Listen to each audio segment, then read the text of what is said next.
അങ്ങനെ രാശി അടിച്ച് പിറ്റായി, ലാശി കുഴപ്പമായി, അവസാനം അഡിക്റ്റായി, അവൻ ഇതിന്റെ നിക്കക്കള്ളിയില്ലാതെ വരും. അല്ല മനസ്സിലായി? പാവപ്പെട്ടവന് നേരാമാണ് ജീവിക്കുന്നതിന് പോലെ വെള്ളം അടുപ്പിക്കാൻ സഹായിക്കല്ലേ അത്, ഇല്ലേ? കേട്ടില്ലേ? പറയുന്ന കേട്ടില്ലേ? ഒരു 90 അടിച്ചോ, ഒരു 60 അടിച്ചോ പറയുന്നില്ലേ? അതാണ് ഏറ്റവും വലിയ ഗുണം. ഈ ഞാൻ പറഞ്ഞ സാധനങ്ങൾ ഏത് മരുന്ന് കഴിച്ചുകൊണ്ടിരിക്കുമ്പോൾ കഴിച്ചോളൂ. അത് പതുക്കെ പതുക്കെ എനിക്ക് പറഞ്ഞു വരും. കൊളസ്ട്രോളൊന്നും മരുന്ന് കഴിക്കരുത്. സത്യത്തിൽ നിങ്ങൾ ഈ കൊളസ്ട്രോളിന്റെ വലിയ മണ്ടത്താണ്. പണ്ട് 300 mg ആയിരുന്നു കൊളസ്ട്രോളിന്റെ മിനിമം. പിന്നെ ആളെ കിട്ടാൻ വന്നപ്പോ 250 ആക്കി.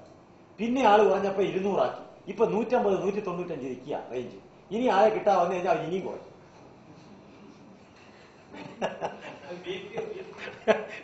ഇത് സത്യസന്ധമായ കാര്യമാണ്. ആലോചിച്ചോ, പണ്ട് ഷുഗർ 140 ആയിരുന്നോ? ഇപ്പൊ 70 വന്ന് നിൽക്കുക. ഇപ്പൊ ആരെ പോയി ചെന്ന് ചെക്ക് ചെയ്താലും ബോർഡറിലാണ് തുടങ്ങിക്കൂ. ഇതാണ് BP പറഞ്ഞ അതിന്. അത് പുളിഞ്ചിക്കാണ് ഞാൻ നേരത്തെ പറഞ്ഞ ആ സാധനം, ഇരുമ്പപ്പുളി. അത് നെല്ലി പിന്നെ കാന്താരി മുളകും വെളുത്തുള്ളിയും കൂടെ അതിന്റെ കൂടെ ചേർത്ത് അത് മാത്രമേ ആചരിച്ചുണ്ടാവും. ആ മീനൊക്കെ കഴുകാനായിട്ട് എടുക്കുന്ന സാധനം പുളിഞ്ചിക്കാന്നാന്ന് പറയുന്നത്. ഇരുമ്പപ്പുളി എന്ന് പറയും, ഞങ്ങൾ ഇരുമ്പപ്പുളി എന്ന് പറയും. അത് തന്നെ സാധനം ഉരുട്ടത്, ആ തടിയെ പിടിച്ച് കിടക്കുന്നത്. അത് തന്നെ പച്ചക്കളം പഴുത്ത മഞ്ഞായിട്ട് അച്ചാറൊക്കെ ഇടുന്നത്. അതിന്റെ അച്ചാറ് വീട്ടില് നല്ലോണം കാന്താരി മുളകും പിന്നെ വെളുത്തുള്ളിയും ഇട്ടിട്ട് വെച്ച് അച്ചാറായിട്ട് ഓരോന്നിന്റെ കൂടെ അങ്ങോട്ട് കഴിച്ചാൽ തന്നെ നിങ്ങളുടെ കൊളസ്ട്രോൾ പോകും. ഇതൊക്കെ ആയിരുന്നു പണ്ട് ചെയ്തുകൊണ്ടിരുന്നല്ലോ. അങ്ങനെ കഴിക്കും ജാതിപത്രി, അങ്ങനെ കഴിക്കും. കൂടുതലാവരുത്. ജാതിപത്രി കൂടുതലായി കഴിഞ്ഞാൽ ഒരു എരിച്ചിലുണ്ടാവും, അപ്പോഴേ കുറച്ചോണം കത്തും. ജാതിപത്രി വലിയ സാധനം, കുറച്ചേ കഴിക്കും. പിന്നില്ലേ നിങ്ങൾ ഈ BP യെ പറ്റിയോ കൊളസ്ട്രോളിനെ പറ്റി ഇത് മതി. നിങ്ങൾ ഇതിന്റെ പുറകെ ഒന്നും പോണ്ട, ഒരു ചുക്കിന്റെയും പുറകെ പോണ്ട. ഈ BP എന്ന് പറയുന്ന സാധനം എന്താന്ന് പറഞ്ഞ് പഠിക്കെങ്കിൽ അതിനെപ്പറ്റി ഞാൻ പറഞ്ഞിട്ട് കാര്യമുള്ളൂ. ഇനി ഷുഗറിനെ പറ്റിയും BP യെ പറ്റിയും നിങ്ങൾക്ക് അതിനെപ്പറ്റി പഠിച്ചാൽ മാത്രമേ സംഗതി ശരിയാവുള്ളൂ. കൈമുട്ടിലെ ചൊറിച്ചിൽ അത് കുഴപ്പമില്ല. വയറിന്റെ അസുഖം, കറുത്ത പാടിന് എഴുതിക്കോളൂ. ഈ മുഖത്തുണ്ടാകുന്ന കറുത്ത പാട്, ഈ കഴുത്തേലുണ്ടാകുന്ന കറുത്ത പാട്, ഇവിടെ ഉണ്ടാകുന്നത് ആ ഉണ്ണുണ്ണി പോലുള്ളത് വേറെ. ഈ ഇവിടെ ഉണ്ടാകുന്ന കറുത്ത പാട്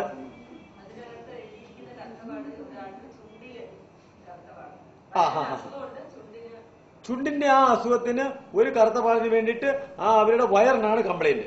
ആരായാലും ചുണ്ടിന്റെ കറുത്ത പാട് വരുന്നില്ലേ, അത് വയറിനാണ് കംപ്ലൈന്റ്. കാരണം അവരുടെ വായു പൊട്ടലുണ്ടാവുകയോ അല്ലെങ്കിൽ വായിൽ കുരുക്കളുണ്ടാവുകയോ വയറ് വേദന എടുക്കുകയോ ചെയ്യുന്നുണ്ടോ എന്ന് ആദ്യം അറിയണം. അപ്പോഴാണ് അത് മനസ്സിലാവുള്ളൂ അതെന്താ സംഭവം. അങ്ങനെ ഉണ്ടെന്നുണ്ടെങ്കിൽ അവരെന്നെ വിളിച്ചോളുക. ഓക്കെ. മുഖത്ത് മാത്രമല്ല, ഈ കറുത്ത പാട് എവിടെ കറുത്ത പാടുണ്ടാവുന്നു അവിടെ ഒന്ന് മനസ്സിലാക്കണം, ബ്ലഡ് സർക്കുലേഷൻ കുറവാണ്. അപ്പോഴാണ് ഈ കറുത്ത പാട് വരുന്നത്. അപ്പൊ അവിടെ ബ്ലഡ് സർക്കുലേഷൻ കൂട്ടാനുള്ള വഴി സിമ്പിളാണ്, രക്തചന്ദനം.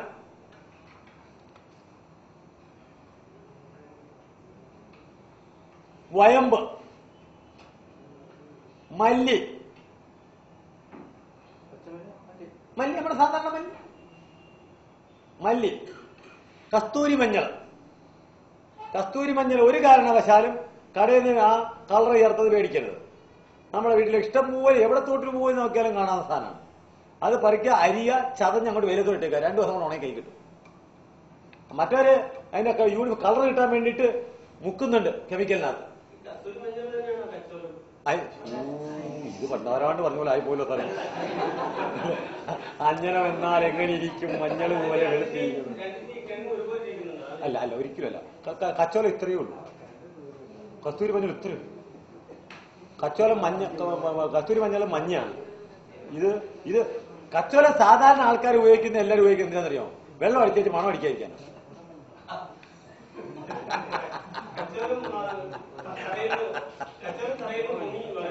എന്തോ അല്ല പൊങ്ങ് വരരുത്. അത് ഇവിടെ തന്നെ നിൽക്കും, ഇങ്ങനെ തന്നെ. കസ്തൂരി മഞ്ഞൾ നേരെ നിൽക്കല്ലോ. ഞാൻ വല്ല പറയുമ്പോ സാറേ വയമ്പ് കസ്തൂരി മഞ്ഞൾ സമം എടുത്ത് അരയ്ക്കാം. സമം എടുത്ത് പൊടിച്ചു വെച്ചിട്ട് തുളസിയില നീരിനകത്ത് അരയ്ക്കണം. തുളസിയില അരയ്ക്കണം. അതിന്റെ പിഴിഞ്ഞ നീരിനകത്ത് ഇത് അരയ്ക്കണം. അരച്ചിട്ട് മുഖത്തോ ഇവിടെയോ ഈ കറുത്ത പാടുള്ളിടത്തോ കുരുക്കളുള്ളതോ മുഹക്കുരു ഉള്ളിടത്ത് വരെ പരടിക്കോളൂ. മുഹക്കുരു നേരെ ഒറ്റമൂലിയാണ്. എന്നിട്ട്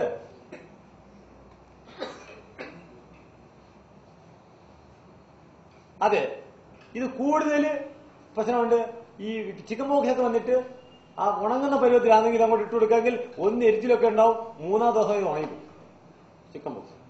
പിന്നെ അതല്ല ചിലർക്ക് കൂടുതൽ ഇറിറ്റേഷൻ ഉണ്ടാകുന്ന കസ്തൂരി പിന്നെ ഇത് കിട്ടുന്നില്ല, ഫംഗസിന്റെയും ഒക്കെ പ്രശ്നങ്ങളുണ്ടെങ്കിൽ പഴയ 2 ദിവസം പുളിച്ച കഞ്ഞിവെള്ളത്തിനകത്ത് അരച്ചാലും മതി. പഴയ പുളിച്ച കഞ്ഞിവെള്ളത്തിൽ. അപ്പൊ തുളസിയില വേണം. തുളസിയിലയാണ് നല്ലത്.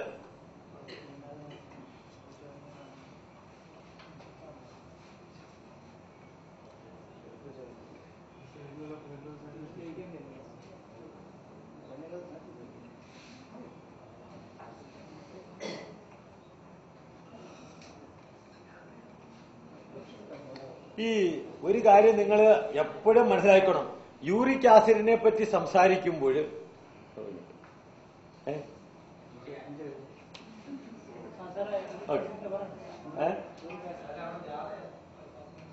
എങ്ങനെ എങ്ങനെ എങ്ങനെ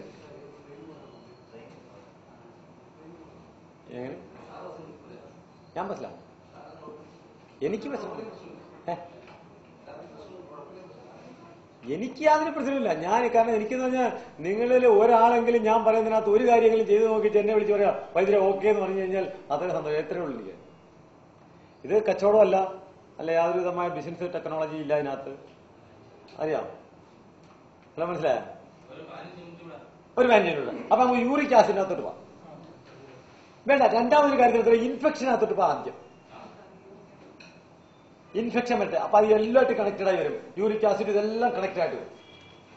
ഇൻഫെക്ഷൻ 5 ചെവിക്കകത്ത് പഴുപ്പ്, ചെവിക്കടി, തൊണ്ടവേദന, അമീബിക് ഡിസെന്ററി, അപ്പൻഡിറ്റിസ്, ഫിസ്റ്റുല, ഡിയോഡിനം, കിഡ്നിക് ഇൻഫെക്ഷൻ. ഇത്രയും പറയുന്ന ഇൻഫെക്ഷനാണ്. ചിലർക്ക് പാൻക്രിയാസിനകത്ത് ഇൻഫെക്ഷൻ ഉണ്ടാവും. കേട്ടിട്ടുണ്ടല്ലോ. ഇത് ഇത്രയും ഇൻഫെക്ഷൻ പറയുന്നതിനകത്ത് ഇതെല്ലാം ഞങ്ങളുടെ ഭാഷയിൽ കൂടെ പറഞ്ഞ ഒരു രോഗമാണ്. ഇത്രയും ഇൻഫെക്ഷനാണ്. ഇതിന് ഇത്രയും അലോപ്പതിയിൽ ഓപ്പറേഷനേ ഉള്ളതാണ്. മനസ്സിലായി അല്ലേ? എല്ലാം അതിന് കൂവളത്തിന്റെ വേരയിലെ തൊലിയിട്ട് വെള്ളം തിളപ്പിച്ച് അങ്ങോട്ട് കുടിച്ചു നോക്കിയേ, ഈ ഇൻഫെക്ഷനൊക്കെ പമ്പക്കര വരും. യൂറിക് ആസിഡ് വരാൻ പോകുന്നേ ഉള്ളൂ. യൂറിക് ആസിഡ് ഉണ്ടാകുന്ന മൂത്രം അരിക്കുന്ന എവിടെയാ? മൂത്രം ഉണ്ടാവുന്ന എവിടെയാ? എന്നാലേ എനിക്ക് മുമ്പോട്ട് പോകാൻ പറ്റുള്ളൂ. ഈ മൂത്രം ഉണ്ടാവുന്ന എവിടെയാണ്? ഒരിക്കലും അല്ല.